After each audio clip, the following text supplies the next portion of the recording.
everyone! In this tutorial I'm going to be showing you how to do this granny ripple stitch. Now this is a scarf that I have just completed using a variegated yarn, so it's always nice when there's hardly any ends to sew in, but I wanted to show you how it looks when it's worked up into a scarf, and then at the ends we've also got some nice tassels. So it's sometimes hard to tell unless you've got a colour change that it is actually a granny ripple stitch. So that's why a lot of people do quite like to work them in variegated yarns or in separate colours like I will do for the video. But it's always obviously easy to tell at the ends of your projects because you get these nice zigzag ends. But as I say, this is the scarf that I've just finished. It's a really long scarf, so it will wrap round a couple of times and it's going to be super warm. But let's just crack on. So I'm just literally using some scraps of yarn that I've got left over from other projects. So obviously you want to start with your slip knot. And again, if you're not sure how to do that, then just nip and check out my beginner series. Now it's a very simple pattern once you've got going. It is a foundation row and then it is a 1 row repeat. So it is really simple once you get going. But I'm just going to firm up a few pointers with you because I know people tend to struggle with the granny ripple with the edges. So we'll have a little chat about that. Now this foundation chain needs to be done in multiples of 18. So for my scarf that I showed you a moment ago, I did 2 lots of 18 and that is how wide it was. So multiples of 18, so obviously yarn over and pull through, it's 1, 2, 3. So if you want to create your foundation chain to be the width of your project, and I will meet you at that end in just a second, so multiples of 18. So I've chained the width here the same as my scarf, so I've done a chain of 36, and whatever amount you've done at this point you need to add on an additional 6 chains. So another 6, 2, 3, 4, 5, 6. So we're now going to work back along this foundation chain and we're going to create our first proper row. So we want to find the 6th chain from the hook, so 1, 2, 3, 4, 5 and 6, and into this 6th chain we are going to do 3 treble crochets. Now remember, I'm working in UK terms here, so this would be 3 double crochets if you were in the US. So to do a UK treble you're going to yarn over, insert into that 6th chain from the hook, yarn over and pull up. You'll have 3 loops on your hook, yarn over, pull through 2, yarn over and pull through the last 2. So that's 1 treble. You want to do 2 more trebles into that same space. So yarn over, back into that same chain space, yarn over and pull up, yarn over, pull through 2, yarn over, pull through 2, and 1 final one. So yarn over, back into that same space, yarn over and pull up, yarn over, pull through 2, yarn over, pull through 2. We're now going to skip 2 chains, so we're going to skip 1, 2, and into the 3rd you're going to do 3 trebles again. So yarn over into that 3rd stitch along and complete your 3 trebles. So that's 1,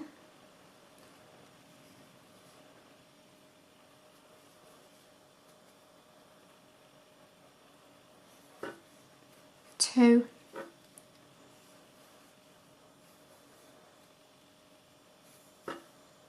and 3. And again you're going to skip 2 stitches, so 1, 2 and 3 trebles into the 3rd.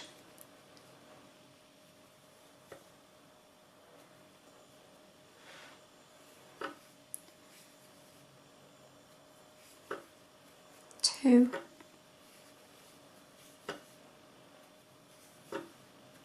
and 3. So you can see now that we have got 3 sets of trebles. So in between each dip and each peak you will have 3 of these clusters. So we now want to create a dip. So to create the dip, we are going to skip 5 chains on this foundation row.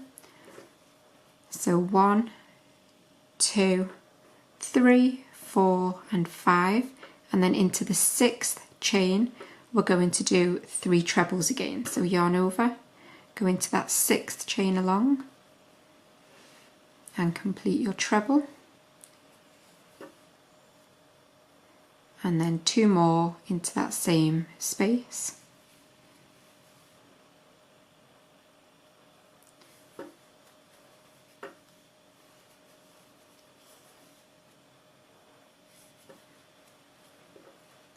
And so that now, when we start working back up, that bit there will create the dip. So we've got 1 set there of our trebles. This time again we're going to go back to skipping 2, so 1, 2, and then 3 trebles into that 3rd one along. So 1,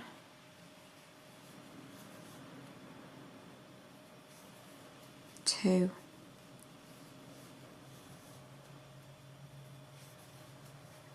3, and again, if you remember what I said before, we're going to have 3 sets of these trebles between every dip and peak. So we've got 3 there, then the dip, so we need 3 sets going back up. So we need to do 1 more set, so skip 2 again, and 3 trebles into the 3rd stitch along.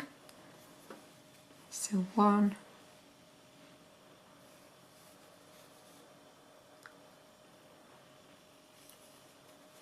2, and 3. So we're creating the peak here. So we've done our set of trebles, we're going to chain 3 and then back into that same stitch. So you're doing it in the same one that you just did the last 3 trebles into, and you're going to create your next set. So 3 trebles back into that same space that your other 3 trebles are in. 1,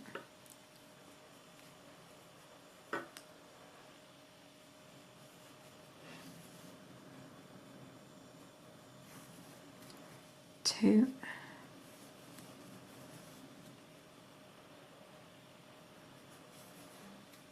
and 3. So you can see there we've now got a dip and we've got a peak. Obviously they will become much more defined on the 2nd row. So we're going to work back down to a dip now. So again, going to skip 2 and 3 trebles into the 3rd.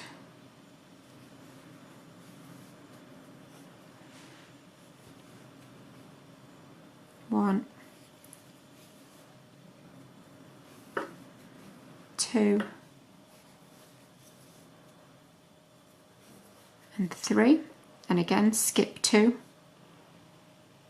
and 3 trebles into the 3rd once more. 1,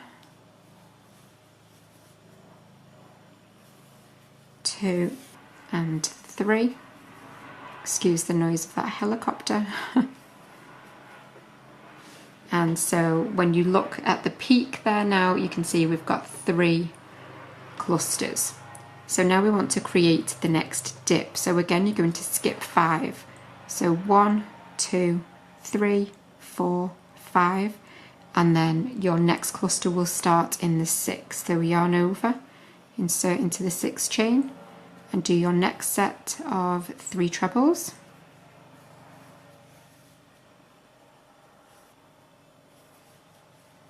And so now at this point we're going to be doing exactly the same as we did here and working up to our peak. So again, you're going to skip 2 and you're going to continue working that. Now I'm coming to the end of my foundation chain here, so if you want to meet me again now when you get to this point where you're on your last, you've just done your last dip and you're working your way back up, and I will meet you there in a second. But pause or rewind it if you need to. So you're going to have your skip 2 and your 3 clusters, and then you'll create your next peak, and then you will go down to your dip again. But as I say, pause or rewind and work those stitches but I'm just going to stick with you now here because I'm at my other end. So I've done my dip and my 2 sets of clusters.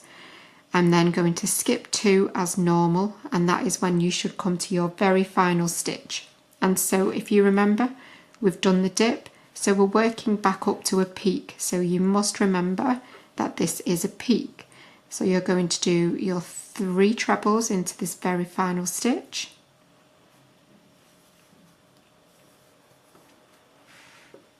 One,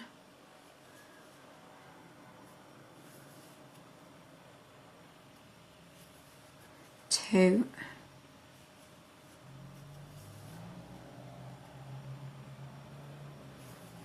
and 3.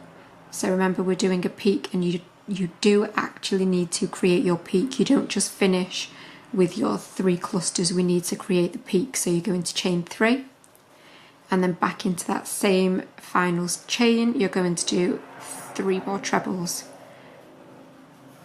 I'm very sorry if you can hear that helicopter, it seems to be hanging around a little bit. And the 3rd and final stitch now. So that now is our foundation row. So obviously mine's only small because I'm only doing the sample piece or the scarf sized piece, and you can see we finish on a peak at this side.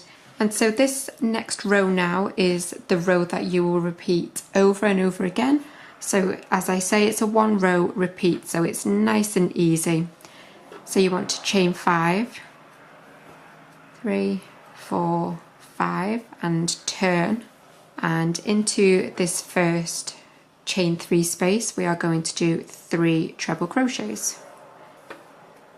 So 1,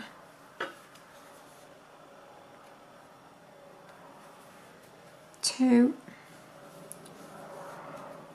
and 3. And now we are going to be working down in between our clusters of these trebles. So we've worked into this first space here, so that is 1 cluster. So we need 3 clusters before our dip. So into this next space here between these clusters, you'll do 3 trebles. 1, 2, and 3. So that's 2 clusters we've got now. And then again 3 trebles in between the next clusters. 2 and 3. So at this point we're going to stop. Don't be tempted to work into that dip space because you don't want to do that, because we have already got our 3 sets of trebles. So we're going to skip over the whole of these stitches. So we're going to skip this cluster, the dip, and the next cluster. So you're going to skip these 2 clusters, and you're going to go straight into a new cluster after that second set. So straight in and create your new cluster. So your 3 trebles,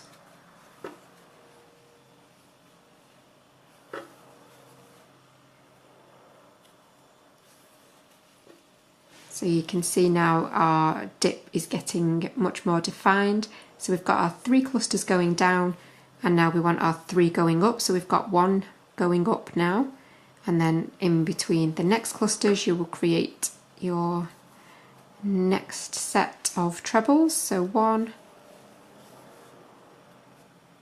2, and 3.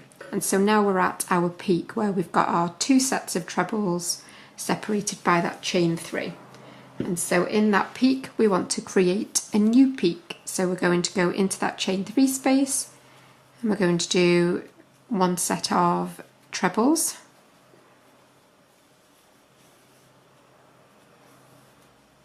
2,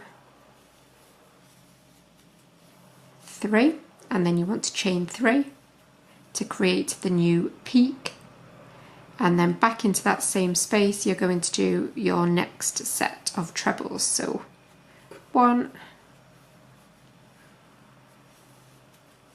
2, and 3, and then again we are working back down to the dip. So we've got 1 cluster here ready to work back down, so we need 2 more. So you're going to do your next set in between the next clusters. 1,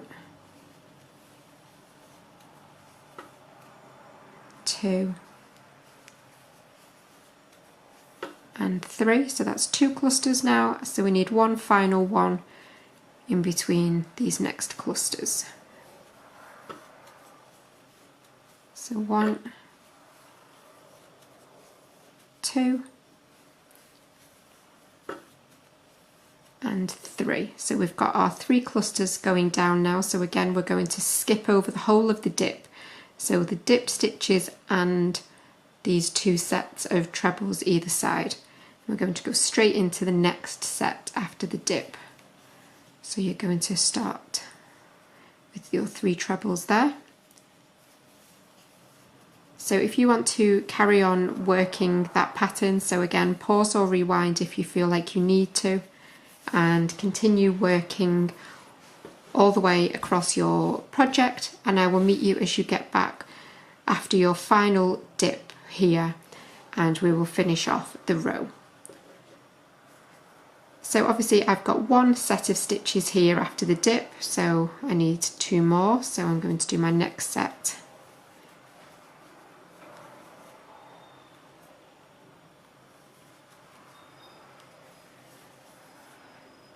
And 3, so that's 2 sets now, and then our final stitches are going to be worked into that large loopy chain space at the end. So again we are working up to a peak, so we are finishing with a peak. So 3 trebles,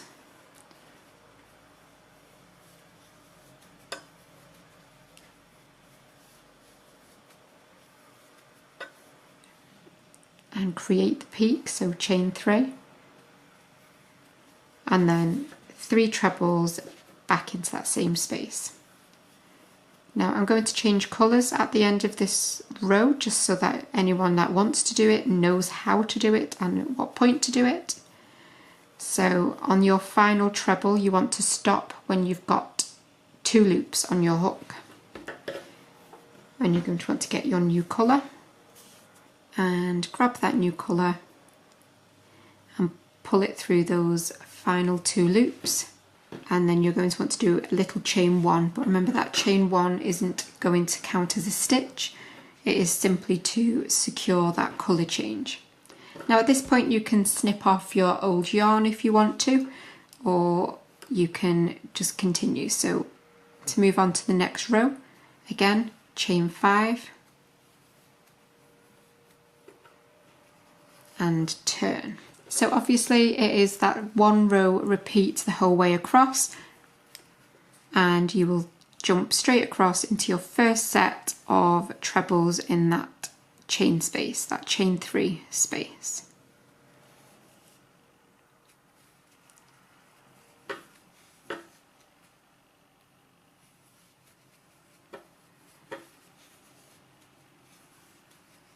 And you will continue with that pattern. So obviously you can pause or rewind or whatever you need to do and continue working that last row over and over again, remembering that you are always having 3 sets of these trebles in between each dip. So you can see my dip space here, or the peak. So you've got 3 sets going down and 3 sets going up. And doing that you should be able to keep track of where you're up to. Now I just wanted to at this point say that for the first probably 6 or 7 rows it may feel like your edges aren't straight, and if you've been following the pattern then they will be straight, but you just won't be able to tell at this point.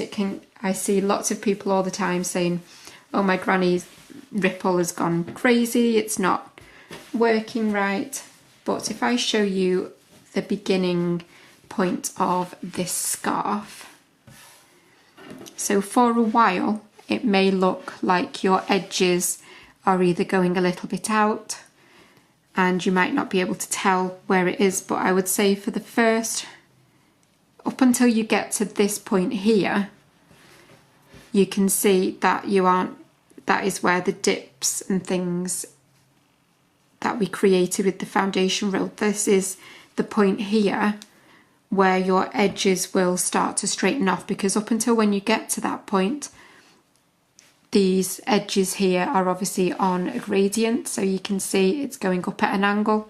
So until you get to this row here, you won't be able to tell very easily whether your edges are straight. Obviously, if you've been following the tutorial, then they will be, but you just might not be able to tell. So this is on row 1, 2, 3, 4. I mean, probably at least row 5 or 6 or maybe even 7 before you can really tell.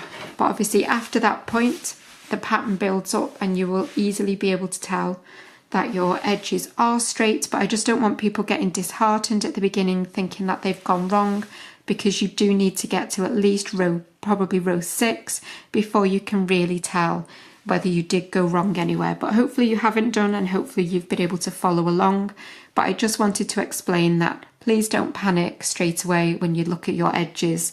Work up quite a few rows and just see how you're looking, because like I say, after row 5 or 6, you will be able to start seeing your edges take more shape, because that is at the point where you actually reach the straight edge, because up until that point, they are obviously all zigzaggy. So that is the end of this tutorial. I really hope that you have enjoyed it, and please remember to like and subscribe. But I will see you for another tutorial very soon. Bye for now.